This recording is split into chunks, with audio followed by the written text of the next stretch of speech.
Assalamualaikum warahmatullahi wabarakatuh. Perkenalkan, saya Elvita Syafridasari. Saya dari jurusan Perbankan Syariah, Lokal A, Angkatan 2017, Fakultas Ekonomi dan Bisnis Islam UIN Antasari, Banjarmasin. Dalam video kali ini, saya akan mempresentasikan sebuah proposal kualitatif yang bertemakan tentang wabah virus corona berdampak terhadap mahasiswa jurusan Perbankan Syariah, Fakultas Ekonomi dan Bisnis Islam UIN Antasari, Banjarmasin. Untuk bab yang pertama, yaitu adalah pendahuluan. Dalam pendahuluan di sini, yang perlu kita bahas pertama adalah latar belakang masalah.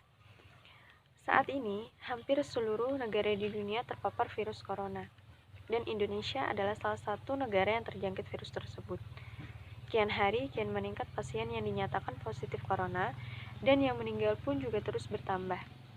Sampai saat ini belum ditemukan obat untuk membasmi virus corona. Namun, ada berbagai cara yang dapat dilakukan, yaitu dengan memutus rantai antar manusia dan juga selalu menjaga kebersihan. Untuk meminimalisir penularan virus corona, maka pemerintah memberlakukan aturan seperti bekerja, beribadah, dan juga berbagai aktivitas lainnya itu dilakukan di rumah. Selain itu, masyarakat juga diminta untuk disiplin dalam melakukan social distancing saat berada di satu tempat dengan orang lain. Keadaan tersebut menimbulkan dampak positif dan negatif.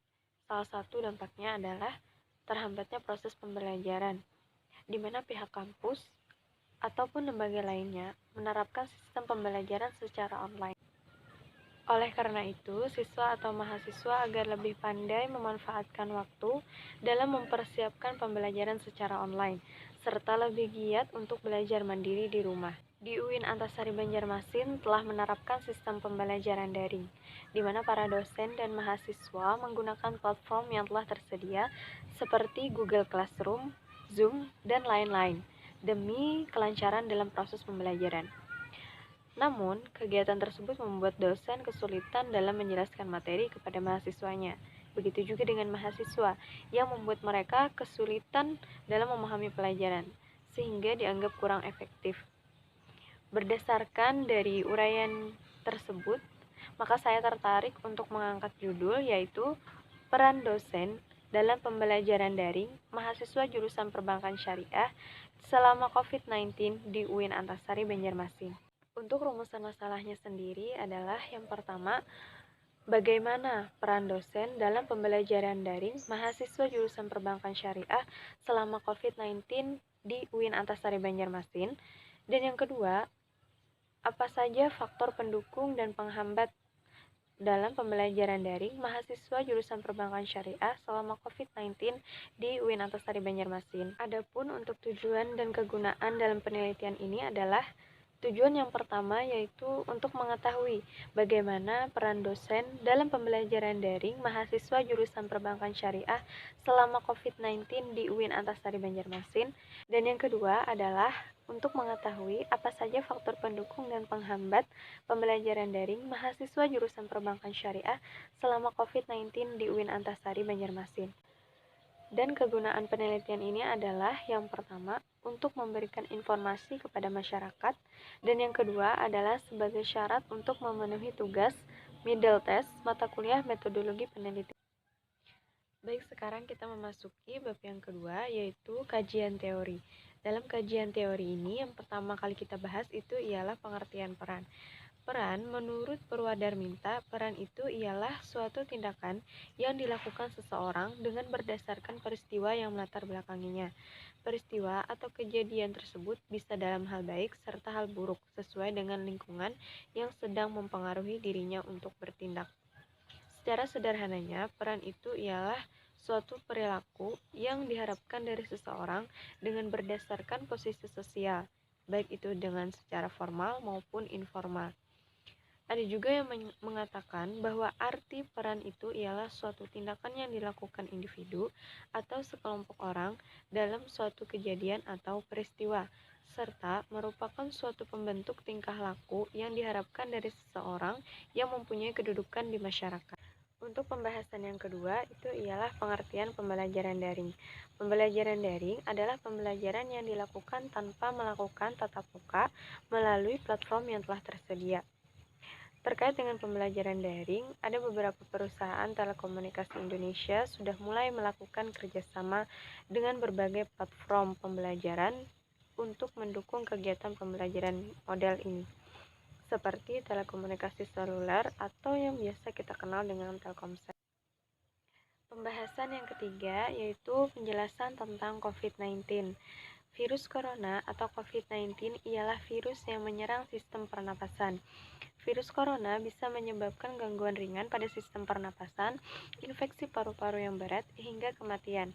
Virus corona ini bisa menyerang siapa saja, baik bayi, anak-anak, orang dewasa, lansia, ibu hamil maupun ibu menyusui. Infeksi virus corona pertama kali ditemukan di kota Wuhan, Cina pada akhir Desember 2019. Virus ini menular dengan sangat cepat dan telah menyebar ke hampir semua negara, termasuk Indonesia. Nah, sekarang kita memasuki pembahasan yang keempat, yaitu faktor pendukung dan penghambat dalam pembelajaran daring. Untuk faktor pendukung, yang pertama yaitu ialah fleksibel. Kita dapat melakukan pembelajaran di mana saja dan kapan saja, bisa siang, sore, ataupun malam, tergantung dengan dosen. Dan kita juga dapat melakukan pembelajaran sambil menonton TV, mendengarkan musik, dan lain-lain. Dan yang kedua adalah menghemat waktu proses belajar mengajar. Dalam hal ini, kita tidak perlu datang ke kampus untuk melaksanakan perkuliahan, kita hanya cukup berada di rumah untuk melaksanakan perkuliahan.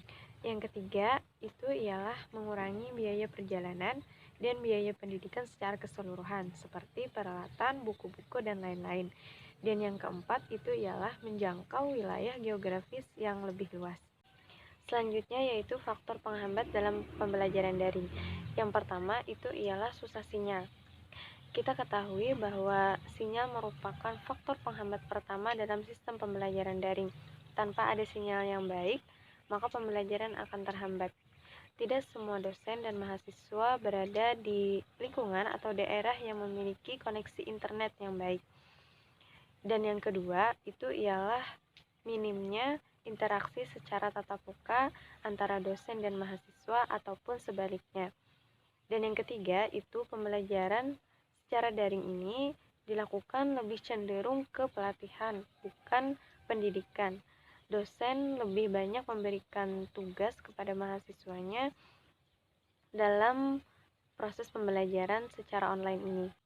Memasuki bab yang ketiga yaitu metode penelitian. Yang pertama, pendekatan dan jenis penelitian.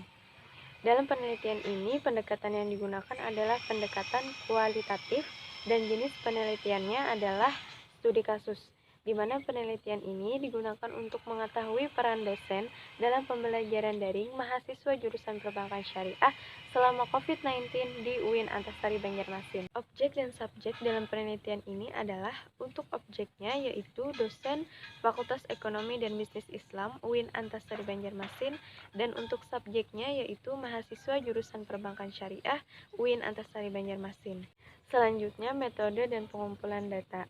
Dalam penelitian ini, metode dan pengumpulan data yang digunakan adalah yang pertama, wawancara, yang kedua, observasi, dan yang ketiga itu ialah dokumentasi. Sekian pemaparan proposal kualitatif dari saya. Semoga bermanfaat buat kita semua. Dan saya memohon maaf jika terdapat kesalahan dan kekurangan dalam video ini, karena kekurangan dan kesalahan itu ialah milik saya pribadi dan kelebihan ialah milik Allah Subhanahu wa Ta'ala. Dan buat teman-teman, jangan lupa untuk like video ini. Dan saya ucapkan terima kasih. Wassalamualaikum warahmatullahi wabarakatuh.